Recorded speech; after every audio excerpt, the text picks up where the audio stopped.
The Burrows of Berea is a conversational podcast. We study the Bible and we talk about it. Not all of us are of the same faith, and one of us doesn't actually have a faith. And that's wonderful. We all love one another, and we're going to continue to talk about these things. The things we believe in and the things we believe about what we read in the Bible. Not all of these are necessarily true. Some of it is opinion and speculation. Thank you for listening and speculating with us. There you go. That was good. Yes. You are listening to the Burrows of Berea. Welcome back to the Burrows of Berea. I am Rick Welch, and behind the glass in beautiful Henderson, North Carolina Draft Studio is Rocket Man Andy Bishop.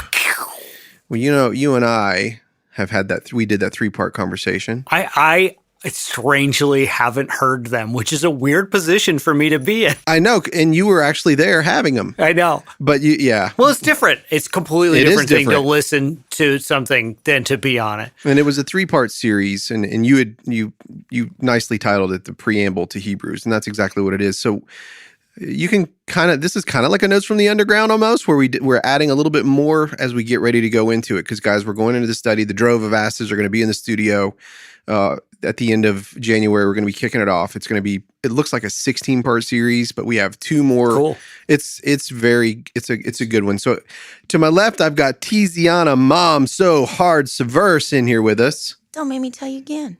That's how she's hard, Mom and So Hard.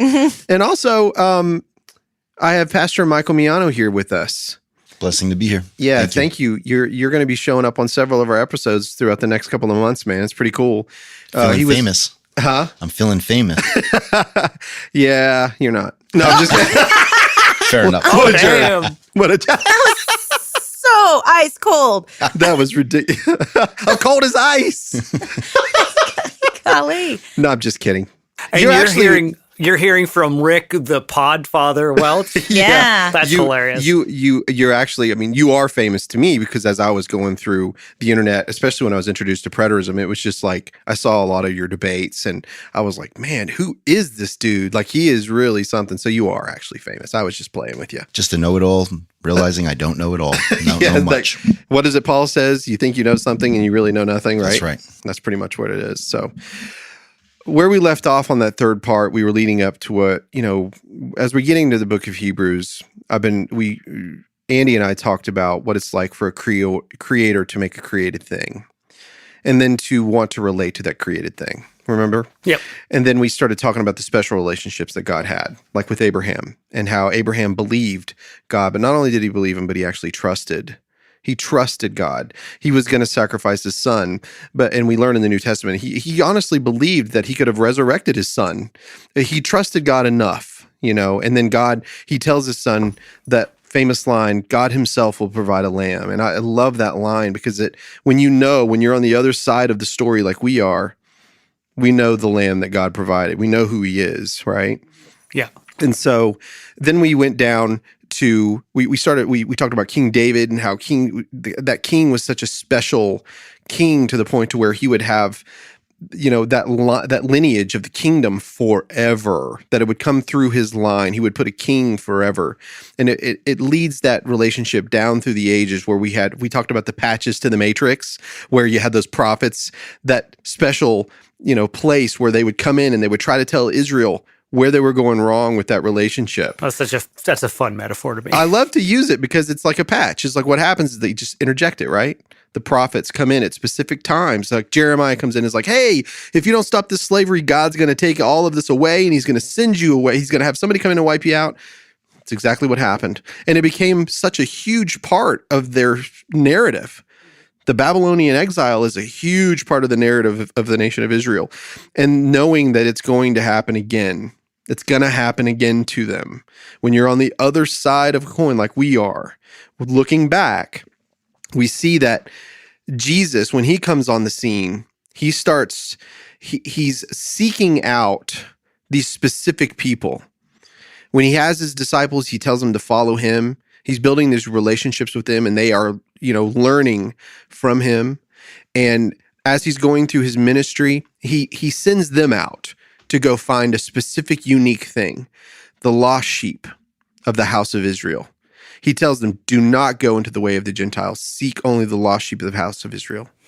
And so that's what they're doing, is they're going out and they're seeking these lost sheep, this remnant that God has kept for himself. But that secret we know is that he's saying the kingdom of heaven is at hand and that there is a new covenant.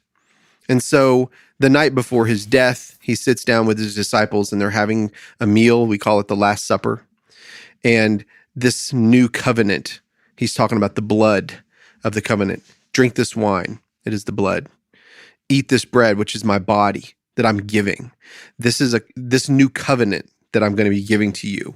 And so the relationship is getting very, very close. It's getting really deep, really That's a intimate. silly thing that I learned from this podcast, that's where the communion comes from, the bread and the wine, and it comes from the Last Supper. I didn't know that before this podcast. Yeah.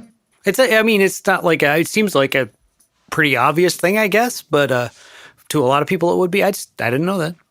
Yeah, and that's good. So now that, we're going to be doing our Hebrews kickoff next with everybody, and I'm glad you guys are in here because I wanted to talk to you a little bit more as I continue this with Andy.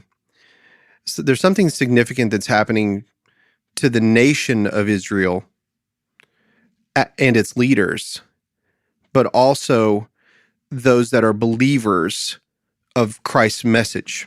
There's this split that's happening. And it's a very distinct split, and it means everything. Actually, when you read the Bible, you're going to find out that there's this distinction. It's a huge moment in this nation's history, because God is through Christ. While Christ is there, Christ is explaining to those leaders who are, remember, we talked about the law, Andy. We talked about maturity, and Mike has mentioned it a few times. I don't know if you guys have heard it yet. Depends on where some of these episodes land. But the maturity, God has revealed himself through his law. That law is stating what sin is, this thing that separates his created thing from him. And he's given Moses the law, right? And when Jesus is here, he says, the scribes and the Pharisees, they tell you they have the law of Moses. Do that, but don't do what they're doing.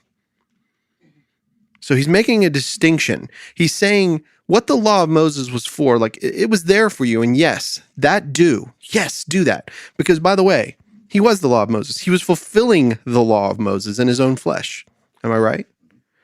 So the relationship that he has with his people is, look, the law of Moses was for you. This is the tutor. We know Paul teaches it later. This is the tutor to you. Go and do those things, but don't do what the scribes and Pharisees are doing. And so I think, Mike, maybe you and I talked about this a little bit this morning. Through Christ's ministry, while he's here on earth, he has this moment where he comes to this pool. And when he's at the pool, there's all these people that are there that are trying to get healed of their infirmities. And he goes up to this man who happens to be crippled for 34 years. And he says, do you want to be healed? And the man is desperate. And he says, yeah, I want to be healed. But all the people believe that the healing came whenever the water was stirred. But he said, I can't get to it. I'm crippled. I can't get to it. Nobody will help me. So Jesus tells him, take up your bed and walk. So the man gets miraculously healed. Now that sounds like it's a miracle. Yay. But there's more to it. When he picks up his mat, the scribes and Pharisees start screaming, work! He's working! Because it happened to be a Sabbath day. Oh, it's because of his mat? Because he picked up his mat. That's work. So That's funny. So he picks up his mat because it's work. And when Jesus is saying the things that Moses says, that go and do, but don't do what the scribes and Pharisees are doing. Okay, here's me again. What were the scribes and Pharisees doing that specifically the things? I'm sorry. That's what I'm showing you. I always feel so silly. No. That's what I'm trying to show you. So when he just miraculously healed this man, and so he picks up his mat, the scribes and Pharisees see what that man was doing as work. They miss the fact that God had healed the man. Right. Yeah, it's the little trees for forest thing. Exactly. Yeah. The trees for forest is what the scribes and Pharisees have been doing to the law. So there's 613 commandments within the Bible. And in that, those scribes and Pharisees have created more and more and more. They've delineated those laws and they've actually turned them into something that it wasn't. Uh-huh. So the disciples at a different day, they're walking on the Sabbath, they're walking through the fields of grain, right? And they have dirty hands and they start picking food and eating it. Ha. And the scribes and the Pharisees start yelling. Well, we're saying that's work as well. And you didn't even why they're eating with unwashed hands. They're supposed to wash their hands before they eat. Is that was also against the law or against it wasn't. It was against theirs, but Their it wasn't law. against God's law. Uh-huh. So they had created even further laws on top of the laws. That's funny that the like if the food had already been picked and was in your house, you could grab it and put it in your mouth. But if you were standing in a field, you couldn't grab the food and put it in your mouth. Exactly. Yeah, that's and so it's a little persnickety. So exactly. So what does Jesus say? It's not what goes into the man that defiles the man. It's what comes out of the man that defiles him. So Jesus is understanding that the Sabbath and teaching us, not understanding, but he's teaching us that the Sabbath itself was something that God gave to man. It wasn't the other way around. And the scribes had turned it around on him. They had said that the Sabbath was for God, so you can't do anything. You don't do anything. And he would say, if your ox cart gets stuck in a ditch on a Sabbath day, are you going to go and get that ox and that cart out of the ditch? Or because it's a Sabbath, you're not going to do it? You're describing work in a very unique way. You're saying you can't do anything. That's not what God did. God gave you the Sabbath so that you could rest. Like I said, trust him. He was the first labor activist. He was. Absolutely. So as he's going throughout his ministry, he's constantly in these battles, right? Right, Mike? He's always in these battles with these guys. So when he gets to Matthew 23, and he gets to the steps of the temple, and he's there in front of all of these leaders, he starts telling them who they are. The woes. The woes. We've talked about the woes in here, right, Andy? The woes. Woe unto you, scribes and Pharisees, hypocrites. You strain out a gnat and you swallow a camel.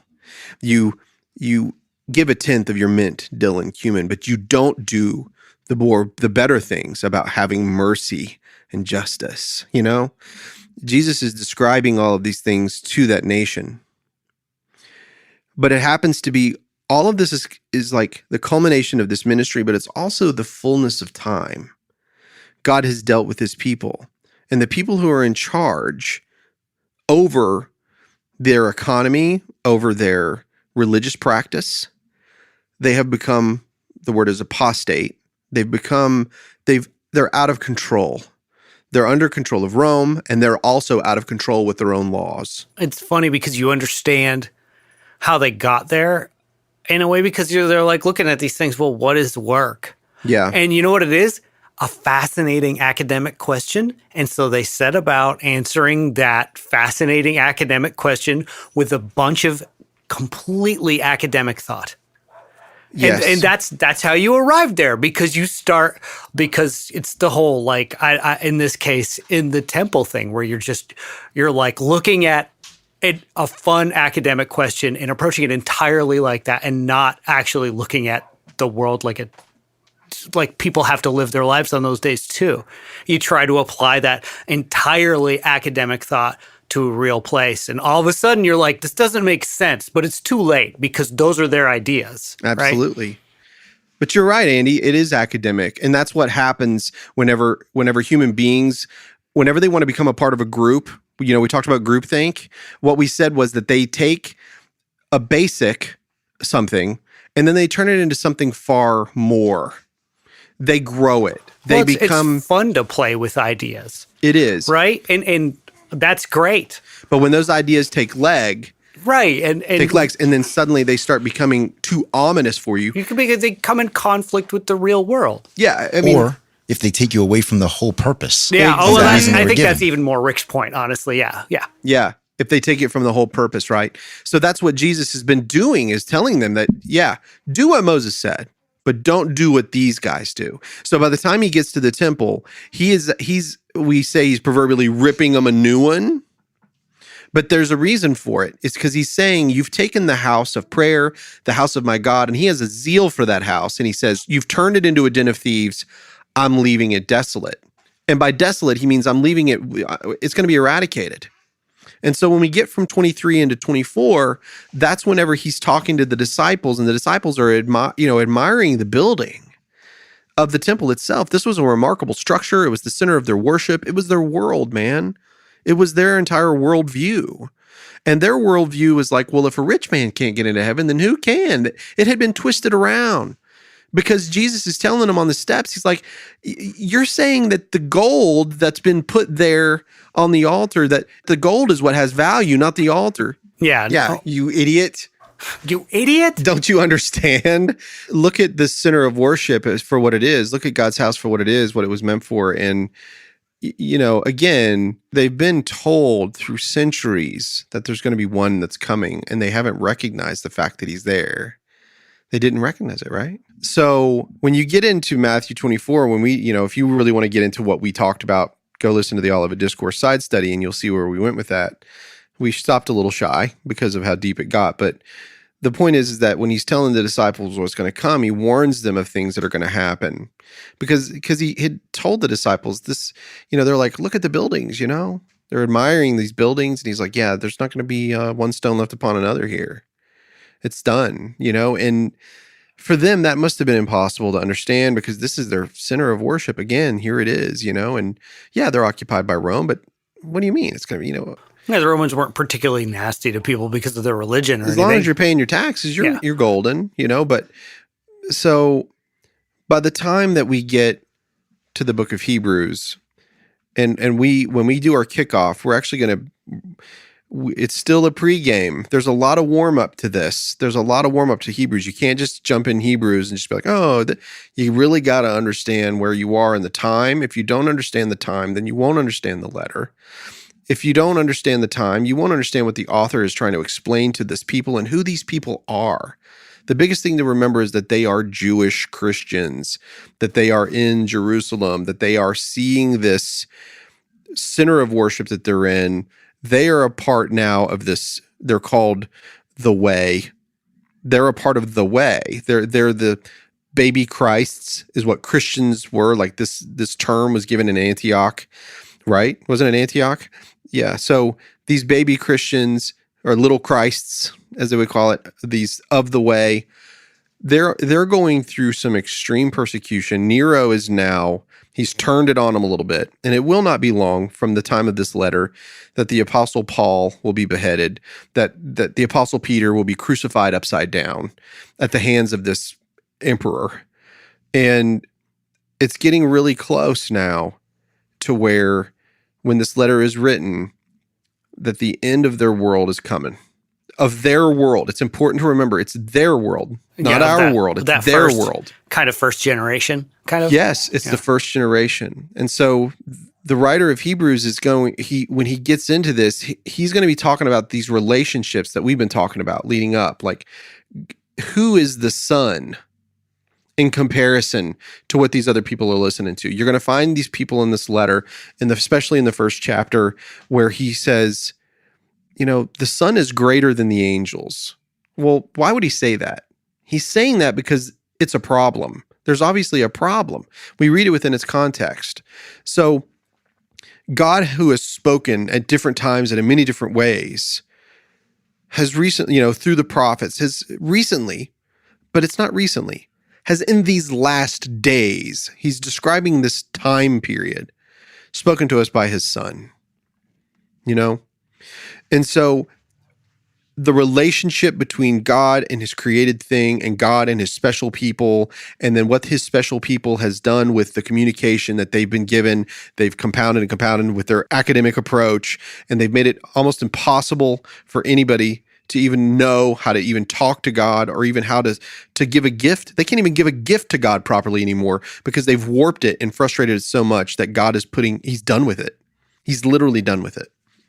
And so he's going to teach you about how we have this new high priest. It's not the same priest that they're recognizing, because while you read this letter, they're still doing sacrifices in the temple. So it's important to the listeners and to us who are studying it to remember to keep it. I hear Greg all up in there. He's like, hey. He has important things to say. Now I like have to leave it in. Yeah.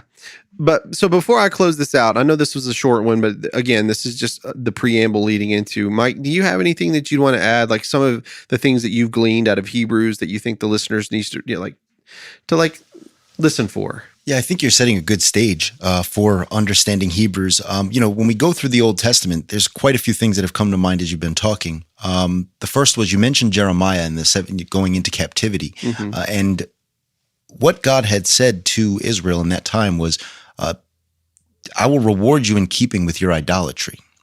And when they went into Babylon, they were supposed to learn the undoing of the things that they've been told by the prophets. For example, in Isaiah 58, he says, is this not the fast that I've told you? And what did they do? The same exact thing you're seeing the woes talk about in Matthew chapter 23, that they've totally taken this law that God had given them to nurture a relationship with them, and they've robbed God of that relationship, and they've kind of set up their own idea.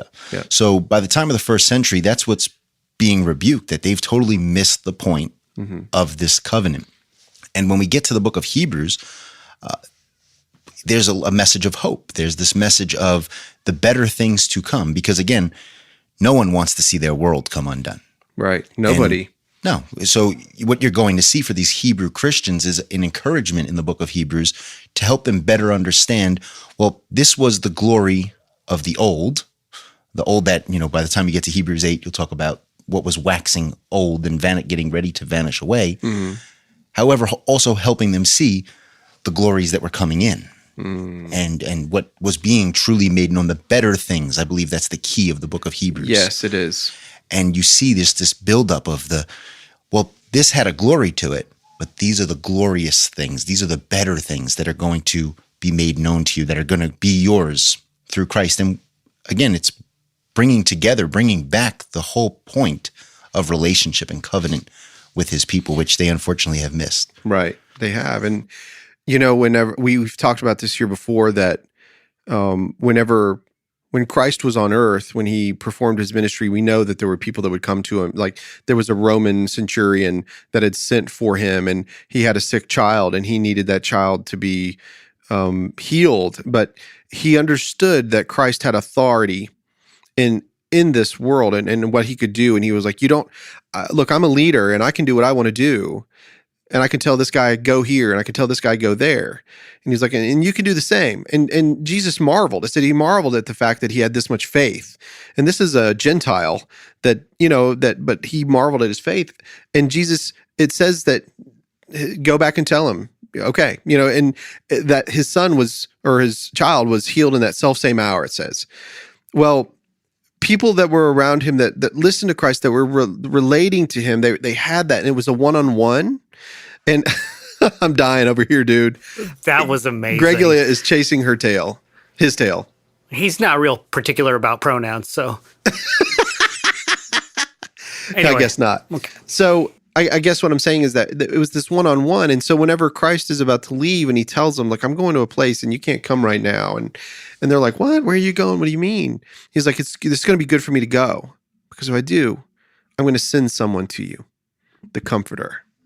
And that Comforter, the Holy Spirit, when he comes, when he comes at Pentecost and Peter begins preaching, that first gospel message there at the temple, that's where it all begins. The Spirit comes at the temple to his people, which is in the history when we were talking in our previous conversations.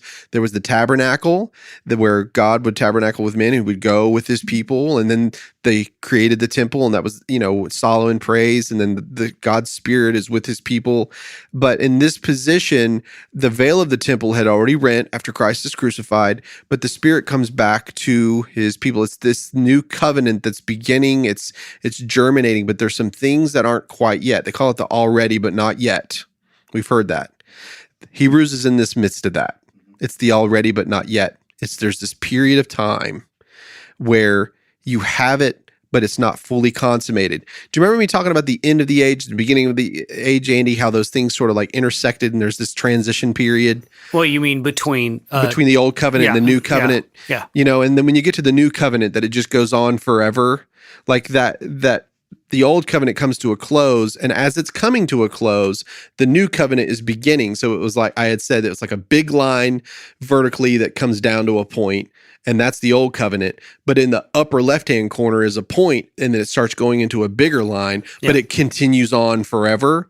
So Hebrews is in the midst of this transition period. So it's, if you understand that, and you understand that the Holy Spirit came to the temple into his people, that the people are now the temple, that Christ is the foundation. He's the rejected cornerstone of the temple itself, and that this temple is a much better temple. It's one where God is with us. I suspect a little more difficult to destroy, if nothing else. Oh my goodness. And guess what? It grows and grows and grows and grows and grows. It's just like a mustard seed. And you'll hear in the kickoff, we get into that. We talk about the mustard seed. We talk about the tree that it makes. We talk about the birds. It's really interesting. So I just wanted to give you guys a little bit more heads up. Is there anything else you'd like to add to that, Mike? Just one point that came to mind when you were talking about the temple. God's whole purpose has always been to tabernacle and temple with his people. Yes. When Solomon went about building the temple, there's something interesting that's said there, and it's also reiterated in Hebrews, where God does not dwell in temples made with hands. That's right. And something that always stands out to me when I read that story of Solomon, Solomon goes about, he has such a zeal for God. God, I'm going to build this mighty temple for you, and you're going to be here, and people are going to look to it. You're going to heal your people. And if you notice, repeatedly, God says in the midst of that, remember the covenant. Yes. Remember the agreement. That's great. That's great, Solomon. You're going to build this nice house. It's going to be beautiful. And you know what? I will bless you by being present there. Yeah. Remember the purpose of this whole thing. That's right. And, that is what I believe leads you into seeing the truth of Christ and seeing the truth of what Hebrews is pointing to. Yeah. And ultimately the revelation. Someone wiser than Solomon was here. That's right. Amen. That's a good way. Yeah. So I think that's going to wrap it up, guys. This is the final preamble of this. We're gonna get into the kickoff with the rest of the birds are all going to be back in the studio now that we're in January. That will probably release towards the end of the month, I would say, of this month of January. And we're going to get into it. And this is going to be a several month study. We're going to press on to the prize. Any bets on total number of Hebrews jokes? I only know. At first I was like, it's going to be a lot. And I was like, no, they'll probably be pretty sparse, but there's still going to be a handful for sure. That's a go. I didn't tell a joke for this one. No, I just mean literally when people are the like Hebrews jokes. Hebrews, chitter, giggle. But we can't help it. It's going to be dropped in there. You know what? There was this 90-year-old couple, and for the last 20 years of this marriage, they were suffering. Had been suffering from bad health in their 70s, and so the wife had determined, we are going to change our diet. We're going to exercise. We're going to do things. We're going to try to stay healthy the rest of our life. So, the woman and the man are having to eat, really, really healthy, do things that he normally doesn't want to do just to stay alive. And they turn 90 and they get hit by a train. So they're standing at the gates of heaven, and Larry, the 15th apostle, comes out. He says, welcome. And, so like, wow, this place is beautiful. And he says, yeah, come on in. And when they come in, they see this big, beautiful, opulent place. And they're like, wow, this is great. He's like, yeah, this is your room right here. And it's like, wow, what does it cost? He's like, what do you mean? What does it cost? You're in heaven. It doesn't cost anything. And they're like, oh, this is great. And he was like, yeah. And he's like, wait, are you telling me that I'm on a golf course? And he was like, oh yeah. He's like, I can play golf out there. And he's like, you sure can. He's like, what does it cost? What are the greens fees? And he's like, do you understand? You're in heaven. It doesn't cost you anything. He's like, are you kidding me? Like, this is better than Pebble Beach. I mean, this is incredible, right? So he's like, so it's free. And he's like, yeah. And he's like, well, come on, I'm going to take you on a tour and keep showing you around. So they come to this giant restaurant type place, and there's a buffet, and he goes up to it, and there's all this food, like the greatest food you could have. Like it's lots of sweets and lots of the fatty foods and the things that he loves. He's like, wow, what a buffet. And he's like, yeah. And he's like, well, I'm guessing that the buffet's free. And he's like, it sure is. And he's like, really? And he goes, yeah. And the best part, there's no calories here. He's like, huh? He's like, no calories. Really? No cholesterol. What? And he's like, yeah. That's great. So I'd be excited. I know, he's super excited. And so the man, after he discovers all this, he turns to his wife and he was like, and you made me eat all that non-cholesterol, non-fat food. If I'd have ate it, I'd have been here a lot sooner. That's it. That's the joke. That was horrible. So much time for such a terrible punchline. I know. Sometimes the joy is in this. The joke is for the person telling it. Yeah. Have you ever heard the moth joke? Did you ever look it up? The no. Norm Macdonald moth joke. I'm not going to tell it, Okay. but I'm going to ruin it for you. Okay, ruin it. I'll ruin it for you. So he goes through, it's an 8-minute long joke, and it's about this moth, and he shows up at this place, and he sits down and he's talking to a psychiatrist and the psychiatrist asks him all these questions, and the moth's answering, and he just goes on and on and on and on and on and on and on. And at the end of it, the psychiatrist is like, I don't get it. Everything I've said to you, you sound fine. Why are you here? And he goes, oh, it's just because your light was on. Because he was a moth. And they call it the moth joke. It's like 8 minutes. It's brutal. It's hilarious to listen to, though. Yeah, definitely one of those jokes that is kind of on the audience. Yeah. Yeah. Anyway, well, Michael, it's been great having you in the studio with us, man. I hope we get to bring you back again. And then we're going to try to come up and see you guys during your conference, too. Yes, that'd be It'd be great. Meet your congregation. I think it'd be wonderful. Andy, as always, thanks. Yes, sir. Thank you. Tiziana had to bow out a little bit earlier today. She's not in this episode, but she was supposed to be here. Well, she was here for just a hot minute at the top of it. Yeah. Jubilee took precedence, and that's the way it ought to be. So anyway, well, guys, we will talk to you again next time on the Burros of Berea. Peace out. Hey guys, this is Rick from the Burros of Berea. Do you know how much blood, sweat, and tears it takes to make a podcast? None. But that doesn't mean that it doesn't cost a lot. And so if you guys don't mind, if anybody would like to give to help us with these episodes, it would be great. We'll put out even more content. And if you go to our Patreon page, just search for the Burros of Berea, you'll get extra notes, extra episodes, and it's pretty much free. $1 gets you a lot. Thanks, guys. Like how you coordinate and keep track of everything you're doing with like the testimonies and your side studies and like coordinating all these people's schedules. And it's just amazing how much you carry with this. You know what I'm saying? Like, it's a lot. Yeah. And yeah, I think so. You've got a full-time job on top of it. You're making films on top of it. You've got a wife who I'm sure needs the time and attention on top of it. I know. And listen, guys, I woke up this morning. I had the craziest thought. It was about the man being created on the third day. And it was based on something you had said last night, which was part of a study I was already doing that Rick Carter's working on. And I woke up this morning and I was like, Rick, you got to call me. Like, we got to talk about this right quick. And so Holly's waking up and having her coffee, and me and Rick are just like going back and forth. And I looked at her and I was like, I have no idea why you married me. I am such an animal in the morning because I wake up super early. Yeah. And then I do my studies. And by the time she wakes up, I am jacked and ready to go. And she's like, yeah, let me have a sip of my coffee, please. Yeah. Bless her heart. 2 hours later. Yeah. You know what my husband says to me? He said this to me before. He's because I do the same thing, especially once I get on when I'm on one, as they say, I'm just like, you can't, I'm like a bullet train, you know? And the other morning, like I got up at 6 a.m. so that I could like work out and like wash my hair and like get all this, and get some reading done before the kids woke up. So, my husband wakes up and I'm like, he looks at me and he's like, If Tiziana wrote a book in the New Testament, it would have been the Gospel of Mark. Because it's like a bullet train. Yeah. And Jesus is like, straight way, and straight way, and straight way, and straight way. And then they did this, and then they did this. And then, exactly. Yeah. It's just and like, then blah, there blah, blah. And then all of a sudden, what I love is when he gets to the crucifixion, the triumphal entry to the crucifixion, he just like, he takes a breath and he breaks it down for you. I love that book. I love all the books. Let's just be real. Yeah, they're all good, and they all have their own flavor. But Dylan looks at me one time, and he goes, babe, you're kind of the most right now. I get told to shut up. Just like, shut up. Just shut up.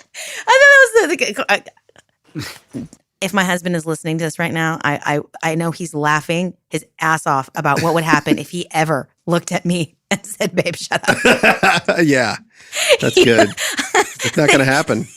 That would land very poorly. But I mean, that was how I see his, like, I've learned his body language at this point. And so I'm learned to be like, have you had enough words? And he's like, yeah, Have you had enough I can't words? take on any more words now. And we're like, okay, I'm that's fine. full of words. Yeah, I've reached my limit of words. But yeah, that one time he was just like, babe, you're kind of the most right You're now. kind of the most.